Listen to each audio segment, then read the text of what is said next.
တော့ဘာသာဆိုလို့ရှိရင်ဘုရားဖရာဆိုတာကိုသိဖို့လိုတယ်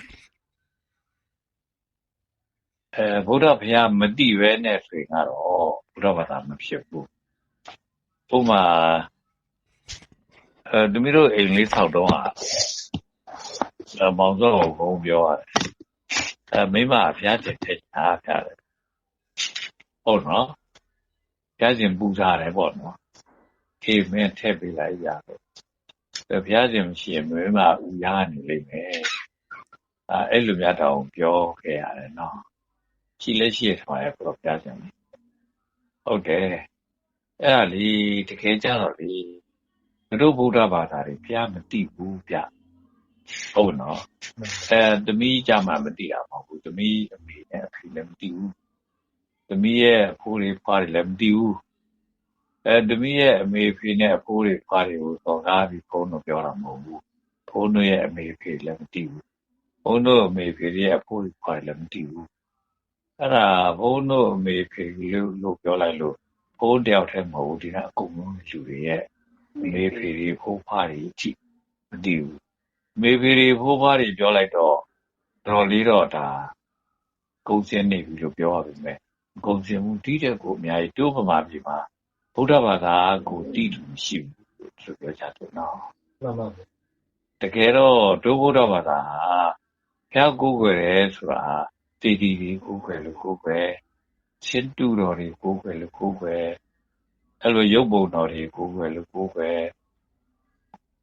ဘုမားတော့ရုပ်တုကိုမထားနိုင်ဘူးဆိုရင်ရုပ်ပုံတော့ထားကြတာဟုတ်တော့လားနော်ရုပ်ပုံတွေရုပ်တုတွေမထားနိုင်ဘူးဆိုရင်လည်းဒီမှန်းချက်အဖြစ်နဲ့တော့ဘုရားရှင်ဆိုတာလေးတော့ရှိတာပေါ့နော်ဘုရားကိုပူတော့ဟုတ်ရပေါ့နော်စေတီတွေဆိုတာလည်းရွှေကုန်းစေတီတို့ဗာစေတီတို့ညာစေတီတို့ ਨੇ အဲ့ဒါတွေကိုတို့လောက်ကြတာဟာတို့ဘုရားကသူသေးသွားလို့ရှိရင်သူ့ကိုယ်စားဘသူ့ကိုကိုးခဲ့ရမလဲလို့ကျန်တနာနေပြီးတော့မေးတာသူသေးကနီးတော့မထတော့ဒီတရားနဲ့မထနိုင်တော့ဒီညပဲသူသေးမှာပဲသူသေးကနီးညလေးမှာပဲကြာမေးကြောက်မေးတာအနန္တမင်းတို့ငါတရားဟောပြီးတရားတွေညွှန်ပြပြီးအဲ့ညွှန်ပြချက်ဟာမင်းတို့ရဲ့ဘုရားပဲပေါ့ဘုရားနေပြီးတော့အနန္တကိုဒါသူသေးကနီးပြောခဲ့တဲ့စကားအဲ့လိုဆိုတော့တို့ကဘုရားရဲ့ညွှန်ပြချက်ကိုသိတာမဟုတ်ဘူးတို့သိတာဘာသိတော့ဆိုတော့ဘုရားလုံးဝမညွှန်ပြတဲ့အရိယတရားနဲ့လည်းပဲလုံးဝခြားထားတဲ့အဘိဓမ္မာတရားတွေဒုဗုဒ္ဓဘာသာတွေသိကြတယ်။အဲဒီလိုဆိုဒုဗုဒ္ဓဘာသာရဲ့လမ်းညွှန်ဖြစ်တဲ့ခွန်ကြီးတွေကဗိဓမ္မာတရားတွေကိုဟောနေကြတာဟုတ်။အဲ့တော့ဗိဓမ္မာတရားတွေဟောနေကြတဲ့အခါကျတော့ဘုရားရဲ့ဟောကြားထားခဲ့တဲ့ညွှန်ပြချက်တရားတွေဟာညက်ကိုတဘာမှမသိတော့ဟုတ်နော်တဘာမှနဲ့မသိတဲ့အခါကျတော့ဘုရားဘာပြောပါလဲဘုရားဘယ်သွားတာပါလဲဘုရားဘာလို့ဖို့ပြောတာပါလဲလို့ဆောက်လုံးဝမသိဘူးသူတို့ကမှားပြီးတည်နေတယ်နိဗ္ဗာန်သွားတာနိဗ္ဗာန်ကိုညွှန်ပြဖို့ရအတွက်သွားတာ ਨੇ နိဗ္ဗာန်ဆိုတာဘာလို့ဘုရားလို့မေးလို့ရှိရင်နိဗ္ဗာန်ဆိုတာယုတ်လည်းမရှိဘူးနာလည်းမရှိဘူးရုပ်တည်နာနေတစ်ခုလုံးပါအဆုံးစွန်ချုပ်ငိမ့်တဲ့ဟာကိုပြောတာဆိုလုံးနဲ့နာနဲ့ဘာမှမရှိဘူးဆိုတဲ့လောကကြီးဘာမှမရှိဘူးကိုယ်လည်းမရှိဘူးသူလည်းမရှိဘူးယောက်ျားတွေမိန်းမတွေလည်းမရှိဘူးပြပင်နေတောတောင်နေရင်းမြေဘုလို့ဘာမှမရှိဘူးအဲ့ဒါနိဗ္ဗာန်နဲ့ညာသူတို့ကပြောတာဟာလွဲလိုက်တာဟာပေါ့နော်တကယ်တော့အဲ့လိုလွဲတော့အဲ့ဟာကိုနိဗ္ဗာန်လို့ထင်တဲ့အခါကျတော့အဲ့ဒီယုံနာနေပဲသူကညွှန်ပြပြီးခလားယုံနာအကြောင်းနေပဲပြောဆိုပြီးခလားရှင်းခံကြသူတို့ဘုန်းကြီးတွေဟောကြတယ်ဆိုတဲ့တရားတွေကလည်းပဲအဲ့ဒီယုံနာနေနဲ့ဖွင့်ထားတဲ့တရားတွေဖြစ်တဲ့အတွက်အကြောင်းအရာပဲပါတယ်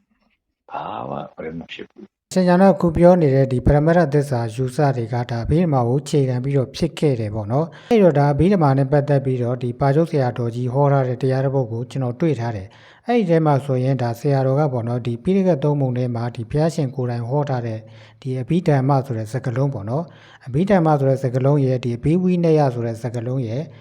အဲ့ဒီစကားလုံးတွေကိုဒါပါချုပ်ဆရာတော်ကအဓိပ္ပာယ်ဖွင့်ပြထားရပေါ့နော်အဓိပ္ပာယ်ဖွင့်ပြထားတဲ့နေရာမှာလည်းနီလန်းတစ်ခုနဲ့အဓိပ္ပာယ်ဖွင့်ပြထားတယ်ဘိဓမ္မာနဲ့ပတ်သက်ပြီးတော့ဒါစိတ်ဝင်စားဖို့ကောင်းတဲ့အယူဆနှစ်ရပ်ပေါ့နော် နှစ်သာရတကယ်ကိုမပါဘူးဗျာအဲ့ဒါလိုမပါတဲ့အတွက်တရားတွေတော့နာကြရတာပေါ့တဲမခိုင်လို့ဆိုရင်တော့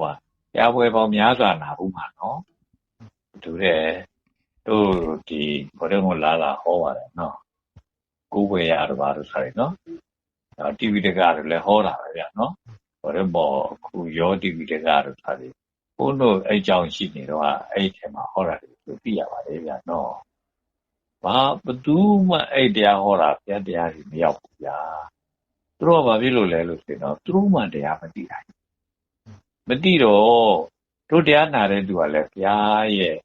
ဟောကြားချက်ဟာတို့ကိုဘယ်စီသွားဖို့အတွက်ပြောတာဖြစ်တယ်လို့ဆိုတာမသိဘူးသူတို့ပြောတဲ့အတိုင်းနိဗ္ဗာန်သွားဖို့အတွက်ပြောတယ်ဆိုတော့အဲ့ဒီနိဗ္ဗာန်လည်းမှသူတို့မှသိတာမှမဟုတ်တာဆိုတဲ့ကြတော့ဘယ်သူမြောင်လည်းပြောနိုင်မှာမလဲသူတို့မှမသိတာဆိုတော့သူတို့တရားနာကြားကြရတယ်သူလည်းနိဗ္ဗာန်ကမသိဘူးပေါ့သူမှဘာမှမသိတကယ်တော့ဘုရားရဲ့နိဗ္ဗာန်ကလူတွေတိုးနဲ့တူဆက်ဆက်တဲ့အခါမှာဒိုးနဲ့ဒိုးဟာနှီးချမ်းပြီးတော့နေရမယ်။ဒါမဖြစ်အောင်။ဥပမာတို့သမီးတို့တော့လင်မယားတော့ရန်တော့ခဏတော့ဖြစ်ခဲ့ပြောမှာပေါ့နော်။ဦးမြလွင်တို့ဆိုမလေးရဖြစ်လိုက်တော့မှဖြစ်ချင်နော်။ဟုတ်ပါဘူး။ဒီဦးမျိုးမြင့်တော့ရပြန်ဖြစ်လာမသိဘူးနော်။နဲတယ်မဖြစ်တော့။ဟုတ်ကဲ့ဖြစ်တော့ဖြစ်မှာပါနော်။ရန်စိတ်မကြည်ဘူးဆိုရင်တော့စကားမပြောဘဲနေလိုက်ဟုတ်ကဲ့တကယ်တော့စကားမပြောဘဲနဲ့နေကြတော့ရန်မလို့ခြင်းလုံးမလို့တာစကားမပြောဘဲနဲ့နေတာတော့မကြည်အေးဘူးလို့ပြောကြတယ်နော်တကယ်တော့လူလောကကြီးဟာလင်းနေမရလို့သူ့ဘဝကိုယူကိုယ့်ဘဝကိုသူ့ပေးထားနေတာတော့ဘယ်တယောက်နဲ့တယောက်ကွဲလို့ဖြစ်ပါမလို့ပေါ့နော်တယောက်နဲ့တယောက်ဒီစိတ်မကြည့်ဘူးဆိုတာလို့ဖြစ်ပါတော့ပေါ့ဟုတ်လို့ဆိုကိုယ်သူပိုင်တာပဲဥပမာတို့ဒါသမီးရဲ့ကိုကြီးကိုလည်းပဲကဲမုံစောပိုင်တာပဲဗျာနော်ကဲမုံစောကိုလည်းပဲသမီးကအပိုင်ယူထားတာပဲဘယ်လိုလုပ်ပြီးတော့သမီးရှိသေးလို့လဲနော်မုံစောရဲ့ယူထားတာခံရပြီမုံစောလည်းဘယ်ရှိသေးလို့သမီးရဲ့ယူထားတာကိုခံရပြီးသားပြီဆိုတော့ကိုပြောက်နေကြပြီနော်မောင်တော်လည်းမရှိတော့ဘူးသမီးလည်းမရှိတော့အားရှိတော့လည်းမရပဲရှိတော့တယ်တခုလည်းဖြစ်သွားပြီဦးမြလည်းဟုတ်တယ်နော်ဦးမြလည်းမရဘူးဦးမြလည်းယူထားတာဗျနော်သူ့မှာသူ့ပိုင်စိတ်နဲ့ဘာမှလုပ်လို့မရဘူးဦးမြလည်းဦးမြလည်းစိတ်နဲ့ဘာလုပ်လို့မရဘူးဦးမြလည်းကိုမှဦးမြလည်းမပိုင်တော့ပဲဦးမြလည်းမရရဲ့ယူထားအောင်ပေးထားရပြီဟုတ်လားနေလာဆောင်နေဆိုတာဒါပေးထားတာပဲနော်မြင်နော်အဲ့လိုမျိုးလို့ဖြစ်တဲ့အတွက်ဘယ်သူမှဒါကိုအပိုင်မဟုတ်တော့ဘူးကိုယ်ပိုင်နဲ့သူရှိနေပြီမိမမယူခင်တော့ကိုမိဘယူထားတာပြီကိုကမိမယူလိုက်ပြီးယောက်ျားယူလိုက်ပြီးလို့ဆိုတဲ့အခါကျတော့ကိုမိဘကြီးကနေပြီးတော့လှုပ်ပြီးတော့ကိုမိမနဲ့ကိုယောက်ျားနဲ့ပဲပေးထားကြတော့တာဟုတ်လားအဲ့လိုမျိုးတောင်ပေးထားကြရပြီလို့ဆိုတဲ့အခါကျတော့ဘယ်ရံဖြစ်ကြဖို့ကောင်းပါလဲပေါ့နော်ဘယ်သူမှရမှာဖြစ်ပဲမနေဘူးเนาะတကယ်တော့လင်မယားတိုင်းဟာရံဖြစ်တာပေါ့ဆရာလေးတို့ရဲ့မိဘနှစ်ပါးတည်းဆရာလေးအမေကဆရာလေးကိုတခါညှို့ညင်တာတွေတောင်းနေပြီခဏတခါပြောပြတယ်ဆရာလေးဖေကလည်းစိတ်တောင်ပြတ်တယ်ဆိုပြီးတော့ပြောတယ်လို့ပြောတာပဲစိတ်ကောက်နေလို့လေသူမိမအဲ့လိုဆိုတဲ့အခါကျတော့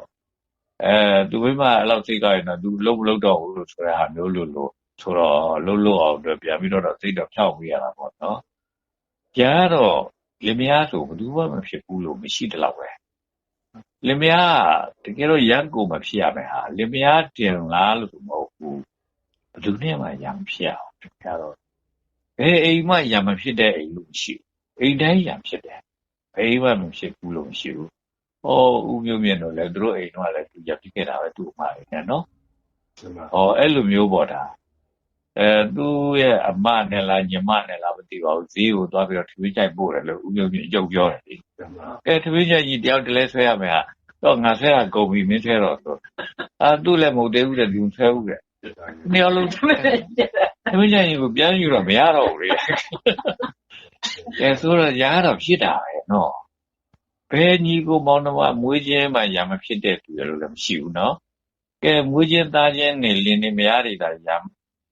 ရာမဖြစ်ရမှာလားလို့ဆိုမဟုတ်ဘူးသူနဲ့မှကိုရာဖြစ်ရအောင်အဲ့ဒီတရားကိုတို့ထေရဝါဒဘုန်းကြီးတစ်ဆက်မှမသိဘူးညာနော်မသိပါဘူးတစ်ဆက်မှမသိတဲ့အတွက်ရာမဖြစ်ဖို့တစ်ဆက်မှမပြောဘူးသူတို့ကလည်းနော်မပြောပါဘူးပြောယုံလေးနဲ့လည်းရာမဖြစ်ပဲနေမှာမဟုတ်ပဲသူတို့တပည့်တွေနဲ့တော့သူတို့ခဏခဏရိုက်ပုတ်ပြီးတော့ခါတဲ့သူငေါ့နေတဲ့ဟာတွေတွေ့တယ်ရာဖြစ်တာပဲဒါပဲအဲ့လိုဆိုတော့ဒုဗုဒ္ဓဘာသာမအေးချမ်းဒုဗုဒ္ဓဘာသာမအေးချမ်းနိုင်ရဲ့ပင်မအခြေအနေကတော့ဒီကနေ့အနေထားပဲဒီကနေ့အနေထားမအောင်နိုင်ရနေပြီးတော့သူလည်းဗုဒ္ဓဘာသာပဲမှန်ပါအခုအုပ်ချုပ်ခံရတဲ့သူတွေလည်းဗုဒ္ဓဘာသာပဲဘယ်လိုလုပ်ပြီးတော့မအောင်နိုင်စိတ်ဓာတ်ကိုပြည်သူကနေပြန်တိုက်လို့ရမှာလဲနော်ပြည်သူကိုလည်းပဲဘယ်လိုလုပ်မအောင်နိုင်စိတ်ဓာတ်ကနေပြီးတော့နှိပ်ကိုလို့ရမှာလဲပေါ့ကိုယ်မဟုတ်ဘူးမအောင်နိုင်ရလည်းပဲသူအုပ်ချုပ်ရဖို့ရအတွက်ပြည်သူကိုနှိပ်ကွတ်တယ်ပြည်သူကလည်းနှိပ်ကွတ်တော့တို့တော့မခံတော့ဘူးဆိုပြီးကလာဟောတို့ကလည်းပြန်ပြီးတော့မင်းတို့ကတနတ်နဲ့ပြင်တို့လည်းပဲလုံတနတ်တော့ရှိရပဲလုံတနတ်နဲ့ပြင်မယ်သူပြီးမြင်ရနေတော့ဒီနေ့ကတော့ပြည်သူလက်ထက်သက်တနတ်တွေလည်းရောက်လာနေပြီပြောကြတော့ရနော်ဒါကုတရားကိုရှင်ညာနာဟောနေတဲ့ချိန်မှာဒါ2022လောက်ကဖြစ်လိမ့်မယ်ထင်တယ်အဲ့ဒီတော့ကဒါနိုင်ငံရေးခြေအနေနဲ့ဒါတွက်ကြည့်ပေါ့နော်တော့ကြာကြရင်တော့တကယ်စစ်ပွဲကြီးဖြစ်တော့ပါအဲ့ဒါနောက်တစ်လပြီးသွားမယ်နှစ်လပြီးသွားမယ်လို့တော့မထင်နဲ့တော့ကြာကြီးနေအောင်ပါဟုတ်တယ်ကြာကြီးနေအောင်ပါအဲ့တော့ထမင်းလေးပါလေးတော့ရတဲ့ပိုက်ဆံကလေးရှိတဲ့ပိုက်ဆံကလေးကိုခေတ္တသုံးပြီးတော့စားကြနော်ဟုတ်လို့ဆိုတော့ကြာကြီးငတ်နေကြအောင်ပါနော်တကယ်တော့ဒါဖြစ်အောင်ပါပဲသူတို့ကလည်းရှော့မဲ့ပုံမရှိဘူးရှော့ရင်သူတို့ကလည်းပဲတိတ်တွင်းသွားတော့မှလို့ဆိုတဲ့အခါကျတော့ရှော့မှာမဟုတ်ဘူးဒီလိုကလည်းရှော့ကိုရှော့မှာမဟုတ်ဘူးဒီလောက်တည်ပြီးမှတော့ရှော့ကိုရှော့ဘူးဆိုတဲ့သဘောမျိုးနဲ့ဆိုတော့ကြာကြီးရဖြစ်ရမှာသူ့လူတွေနောက်ဆုံးပိတ်ကြတော့တော်ပါပြီလောက်ကိုမလုပ်ချင်တော့ပါဘူးလို့ဆိုပြီးနောက်ဆုတ်သွားကြမှာသူကဘလောက်လှုပ်ချင်သူ့လူတွေကမလုပ်တော့ဘူးနောက်ကလူတွေကမလုပ်တော့ဘူးဆိုရင်တော့သူလည်းပဲဒါကတော့ရှော့မှာပေါ့နော်ဒါကကြာကြီးကြာအောင်ပါလို့ပြောကြဆိုတော့အဲ့လိုမျိုးလို့ဖြစ်တဲ့အတွက်မင်းလည်းရှော့ဆက်တာလို့ပြောရပါဗျာနော်သုံးဆွဲဆိုရင်လည်းလုံးဝပိတ်ဆောင်မကောင်းကိုတခါရှော့သုံးကြပါနော်ဟိုးရင်တော့အင်္ဂလိပ်ခေတ်တော့ငါတို့အမေတွေဖေတွေစားကြတယ်လို့သုံးကြတယ်လို့ပေါ့နော်တို့မေဖေတွေဆိုဘာမှစားကြသုံးကြမရှိပဲဒီမဲ့မငတ်ရုံစားကြတာပဲတို့ဒီမှာတိတိဝလံဆိုလဲနွေရာသီရှိတာပေါ့ဟောခရမ်းသီးရှိတော့ခရမ်းသီး6လန့်ထားချမောင်သီးရှိတော့ချမောင်သီး6လန့်ထားဟောအဲ့လိုတွေနဲ့6ချမ်းနေနဲ့စားကြတာ9ရက်တည်းချင်းအဲ့9ရက်တည်းချမောင်ရကလေးလိုက်ဝဲဗာလေးကူးရကလေးလိုက်ဝဲနဲ့အဲ့လိုဝဲရတာညာတာအဲ့9ရက်လောက်ပဲ9ရက်တည်းလောက်ပဲစားကြတာနော်3ရက်ဆိုတော့ရှိတာမဟုတ်ဘူးဒါတော်တဲ့လေတဲ့သွားခုလည်းပဲနွေရာသီဆိုတော့3ရက်လည်းပေါက်တယ်မှာမဟုတ်တာဆိုတော့ရဘူး